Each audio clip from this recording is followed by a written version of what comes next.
ഉച്ചക്ക് ചോറിന് എന്ത് കൂട്ടാൻ വെക്കുന്ന ആലോചിച്ചപ്പോഴാണ് കേട്ടോ ദൂരെയുള്ള മുരിങ്ങല മരം പറഞ്ഞത് വരൂ എന്നെ പൊട്ടിച്ചോന്ന്. മഴ പോലും വകവെക്കാണ്ട് ഞാൻ ഓടിച്ചെന്നു മുരിങ്ങലോട് കുറച്ച് കുശലമൊക്കെ പറഞ്ഞു. നല്ല തളിരെല്ലാം നോക്കി ആവശ്യത്തിൽ അധികം പൊട്ടിച്ചെടുത്തു കേട്ടോ. ഞാനും സുക്രുമണിയും കൂടെ വീടിന്റെ ഫ്രണ്ടിൽ ഇരുന്നാട്ടോ ചെയ്യുന്നത്. അതാകുമ്പോൾ കുറച്ച് വെട്ടവും വെളിച്ചമൊക്കെ ഉണ്ടാവുമല്ലോ.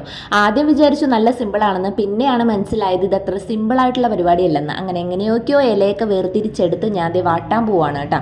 ഇതിന് ഭയങ്കര ഗുണങ്ങളാണുള്ളത്. നമുക്ക് ബ്രസ്റ്റ് ഫീഡിങ്ങിന് വളരെ സംഭവമാണ്. നല്ലോണം പാലുണ്ടാവും ഇത് തിന്നിട്ടുണ്ടെങ്കിൽ. ഗർഭിണികൾ കൂടുതലായിട്ട് തിന്നേണ്ട ഒരു കാര്യമാണ് കേട്ടോ. പിന്നെ ഇതിനധികം വിശ്വസിക്കാൻ പാടില്ല, നന്നായിട്ട് കഴുകണം. ഈ ഇലകളിലൊക്കെ പുഴുക്കളൊക്കെ പിടിച്ചിരിക്കാൻ ചിലപ്പോൾ ചാൻസ് ഉണ്ട് കേട്ടോ. അങ്ങനെ എന്ത് ചെയ്തു, ഇത് വാട്ടണേൻ്റെ ഇടയിൽ ബീട്രൂട്ട് അരിഞ്ഞ് അതും വാട്ടി. മുരിങ്ങയില ഞാൻ മുട്ട പൊട്ടി ചോദിച്ചിട്ടാണ് കേട്ടോ ഉണ്ടാക്കിയത്, അത് പറയാനായിട്ട് വിട്ടുപോയി. അതിൻ്റെ ഇടയ്ക്ക് ഞാൻ അതേ പപ്പടമൊക്കെ വറുത്തിട്ടുണ്ട്. അപ്പോൾ ഇന്നത്തെ ഊണ് ഇത്രേ ഉള്ളൂ കേട്ടോ. അപ്പോൾ അതേ ചോറെടുത്തു, മുരിങ്ങയിലയും മുട്ടയും കൂടെ കാച്ചി ചെയ്തെടുത്തു. അതിനുശേഷം അതേ ചൂട് ബീട്രൂട്ട് എടുത്തിട്ടുണ്ട് കേട്ടോ. ആവിങ്ങനെ പൊന്തറ കണ്ടോ. പിന്നെ എന്താ പപ്പടം ഇട്ടു, അച്ചാറിട്ടു കേട്ടോ. ഇനി ഇതൊക്കെ കൂട്ടി ഞാനൊന്ന് ഉണ്ണട്ടെ. ഇതിൻ്റെ ഡീറ്റെയിൽഡ് വീഡിയോ എൻ്റെ യൂട്യൂബ് ചാനൽ ഇട്ടിട്ടുണ്ട്, എല്ലാവരും ഒന്ന് കണ്ടു നോക്കണേ. അപ്പോൾ അത്ര ഉള്ള അടുത്ത വീഡിയോ ആയിട്ട് കാണാം.